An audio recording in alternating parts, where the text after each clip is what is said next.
For the best medical and paramedical lectures, subscribe to our channel and press the bell icon to stay connected with us. Hello friends, welcome back to the channel. My name is Venus Bhatia and I have done my BSc Nursing from GMCH 32 Chandigarh. And today we are going to discuss very important system of our body in brief, that is human gastrointestinal system. So let's get started. So this is the pictorial representation of human digestive system or gastrointestinal system. First of all, start with the introduction of GIT or gastrointestinal system. The human digestive system consists of gastrointestinal tract plus the accessory organs of digestion. So, the gastrointestinal tract is approximately 5 to 7 meters long. It is a continuous tube from mouth to anus. Okay. Next, the length of GIT in cadaver means a dead human body preserved for anatomical study is about 7 to 9 meters, but in living person it is much shorter, that is 5 to 7 meter, because of muscles are in contracted state. Let's next to talk about the accessory digestive organs. It has primary digestive organs in the process of digestion, example teeth, tongue, salivary gland, pancreas, liver, gallbladder, etc. Okay. So next we have phases of digestion or functions of digestive system.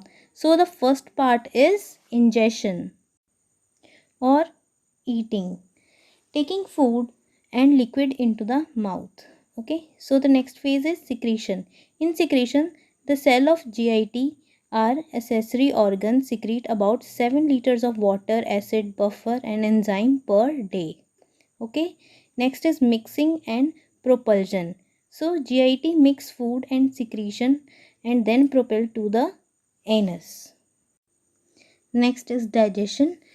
Digestion is the breakdown of ingested food into small and simple chemical molecule by mechanical and chemical process called digestion.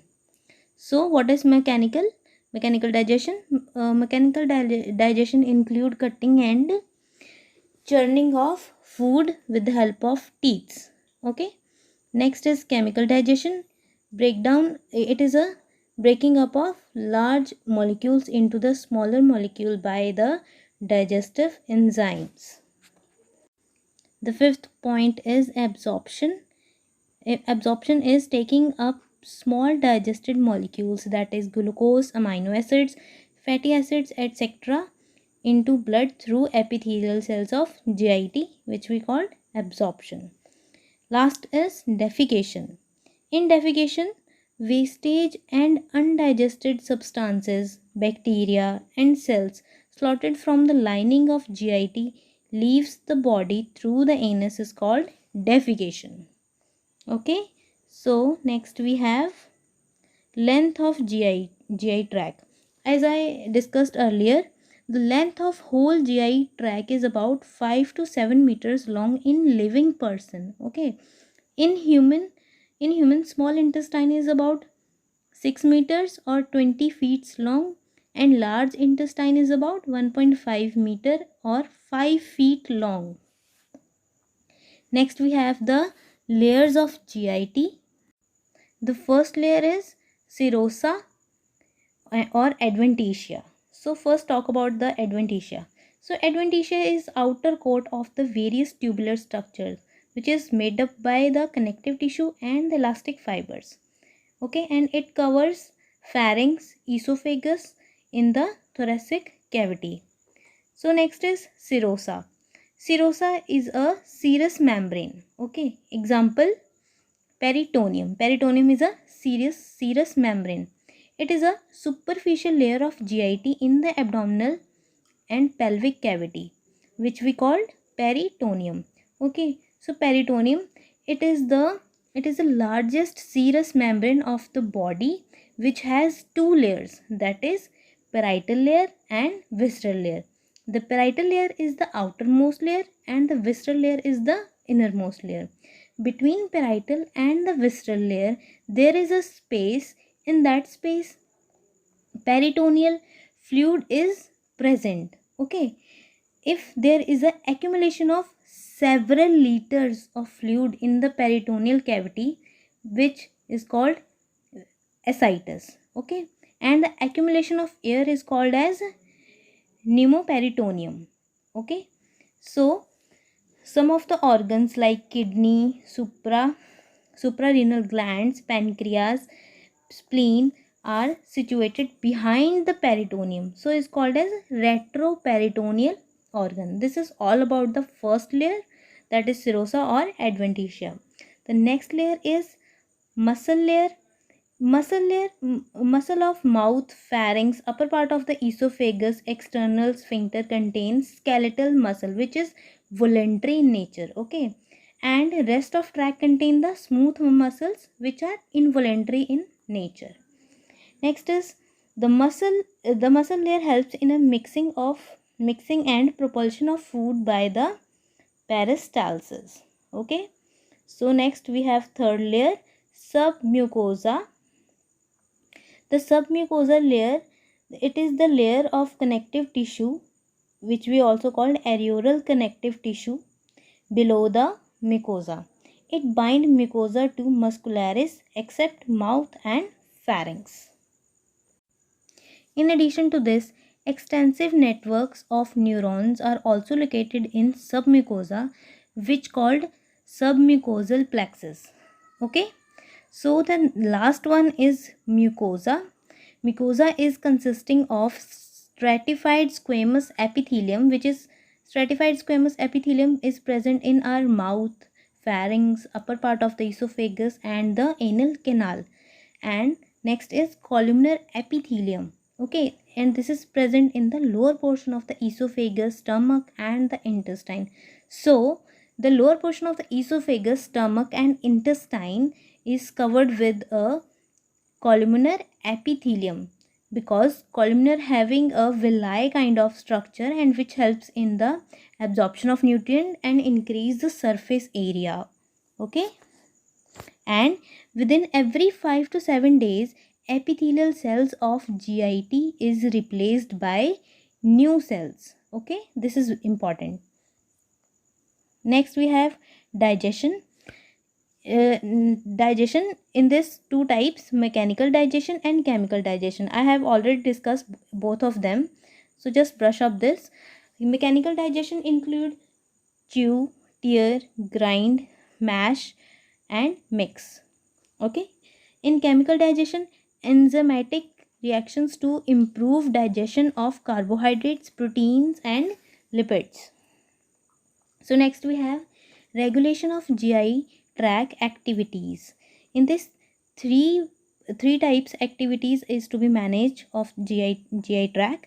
First is autonomic nervous system. Autonomic nervous system is important. So parasympathetic nerves stimulate GI tract activities. It stimulate. Okay, then sympathetic nerve inhibit the GI tract activity. That is important. Next is hormonal control.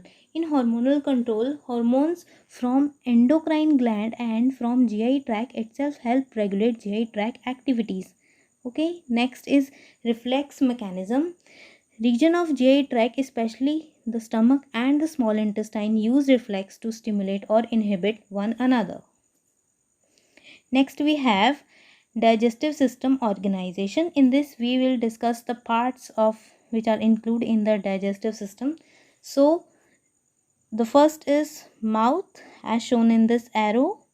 Next is pharynx, esophagus, stomach, the red portion, small intestine, the pink portion, large intestine, the brown portion, and last is rectum. So the one by one I will discuss all of them in brief. So the first is organization of digestive system. In this include first peristalsis. So what is peristalsis? This is very important. Peristalsis is a wave like movement that occur from the oropharynx to the rectum. Okay, that start from the oropharynx till the rectum. that allowing the GI tract to push food particles toward the anus. This is important. Peristalsis is very, very important. Next we have mixing. Mixing is the motion in the oral cavity and the stomach that allow the GI tract to repeatedly break down food into the smaller particles using mechanical digestion. Okay, so next is segmentation. What is segmentation? Segmentation is the region of the small intestine contracting and relaxing independently, allowing the small intestine to digest and absorb more efficiently. Okay, next we have nerve supply. The GI tract is inverted by intrinsic nerve of the enteric nervous system that we call ENS, and by the axons of extrinsic sympathetic and parasympathetic and visceral efferent neurons, as I discussed earlier also. Next we have mouth. So the mouth is formed by cheeks, palate that is hard and soft, tongues and lips. Okay.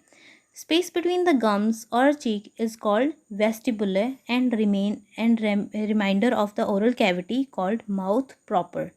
The roof of mouth formed by the palate. Okay.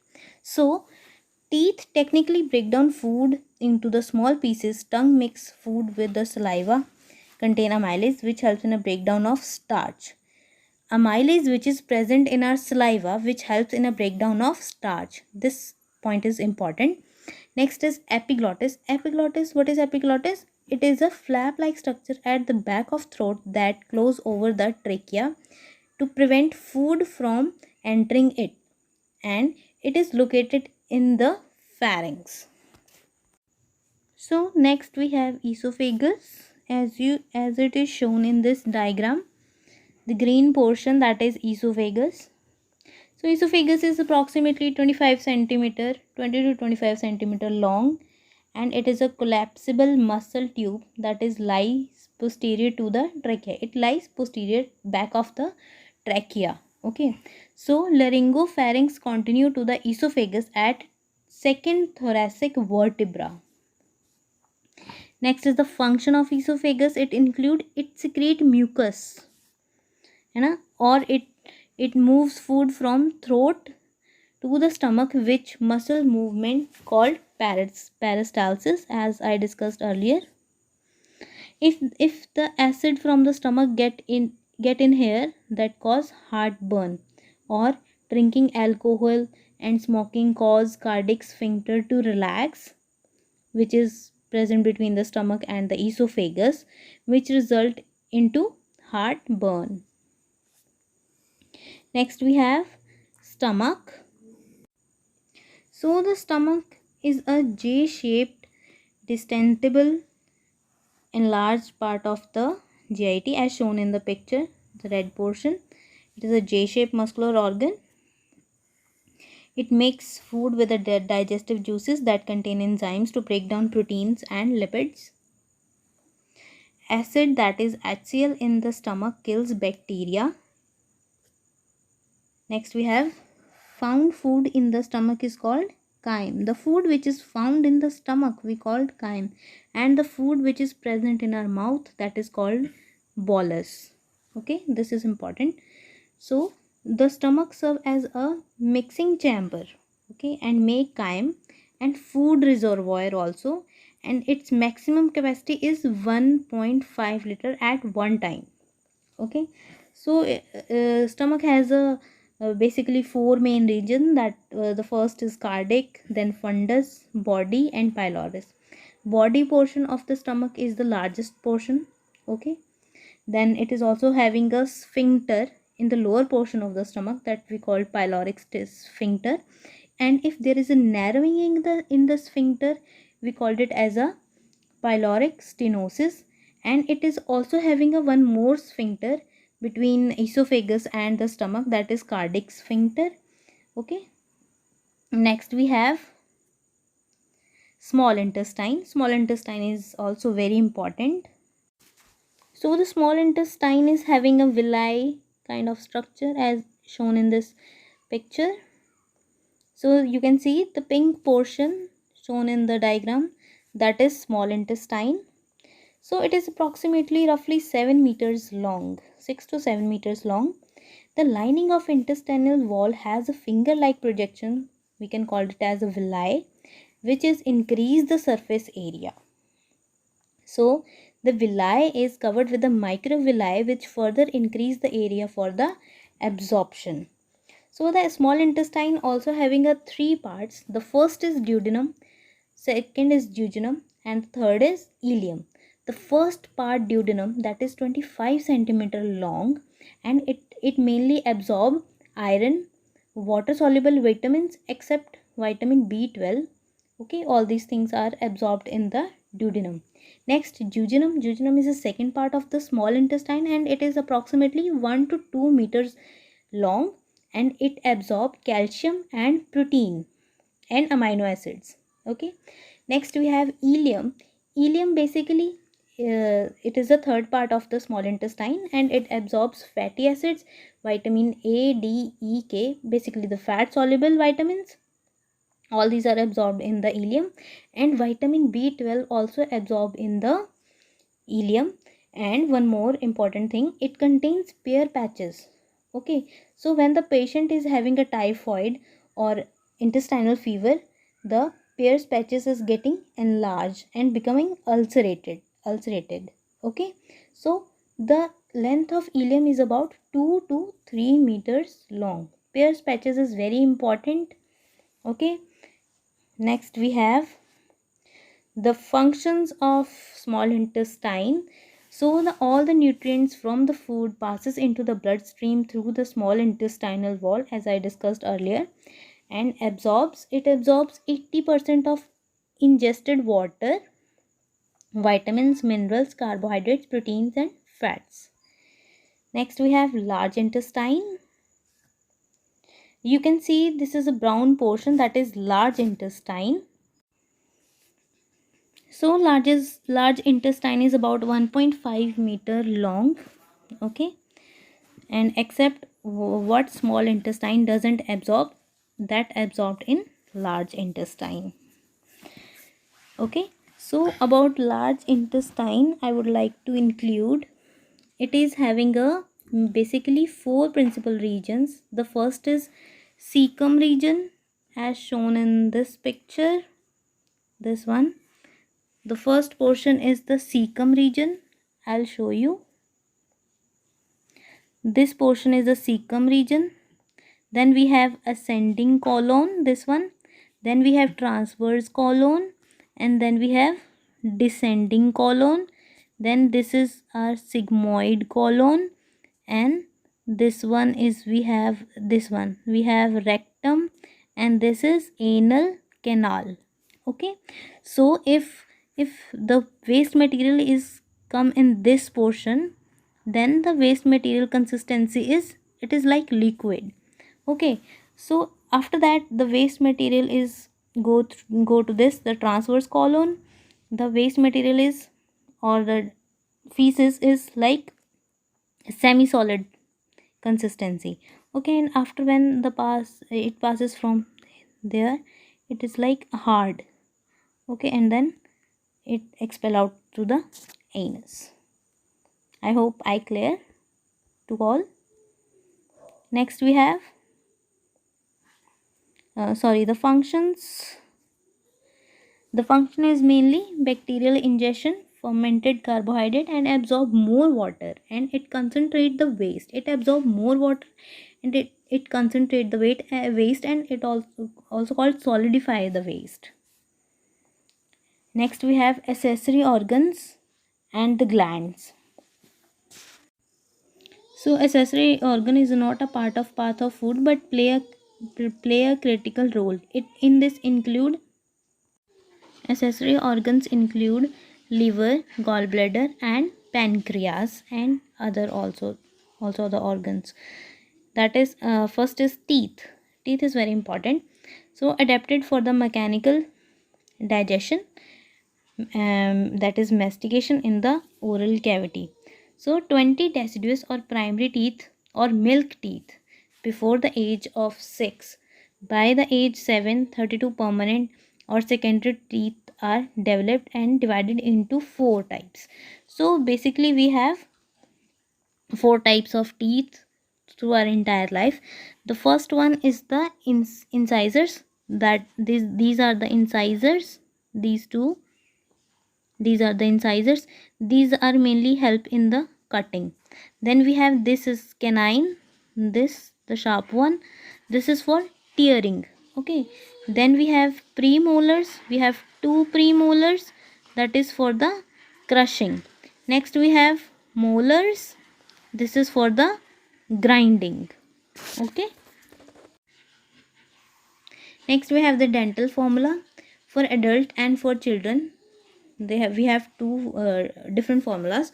For adults having a 32 permanent teeth and children's have 20 milk teeth, so the adult formula is 2 1 2 3. 2 is incisor, canine is 1, premolar is 2 and molar is 3. In children having a 20 milk teeth and incisor is 2, canine is 1 and premolar is 0. In children's premolar is absent and molars are 2, and in adult molars are 3 and in children molars are 2. So the tongue is a voluntary muscular organ. Okay. It is attached to the floor of mouth or a hyoid bone by frenulum. What is frenulum? Frenulum is a thin fold of mucosa in middle of floor of the mouth. Okay. If a person is a lingual frenulum is abnormal, short or rigid, which is called ankyloglossia. Ankyloglossia means lung tied, result into speech impairment. I would like to write here the spelling.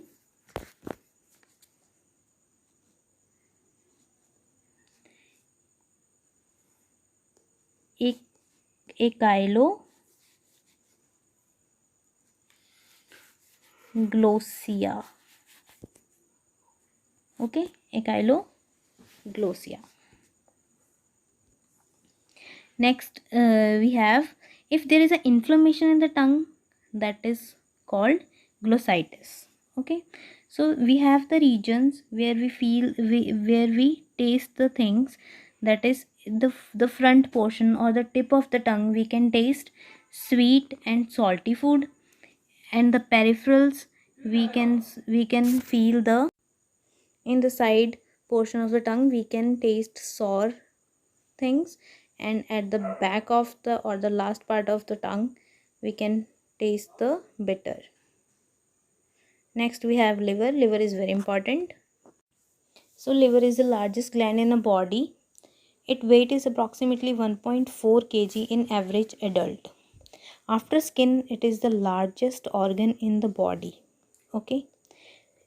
It situated mainly in the right hypochondric region and small part of epigastric region of abdominopelvic cavity. The liver is divided into two principal regions by the falciform ligament. It is a fold of peritoneum, a large right lobe and a small left lobe. Okay. So you can see in this picture, the purple one is the liver. Directly affect the digestion by the producing bile. It produce bile. Okay. So bile help in the digestion of the fat and filter out all the toxins and waste, including drugs, alcohol and the poison. Okay. Next we have gallbladder. This is, we have gallbladder, the green portion. Store bile from the liver, release into the small intestine. Gallbladder store the bile which is come from the liver and it is released into the small intestine, and it helps in the breakdown of fat or digestion.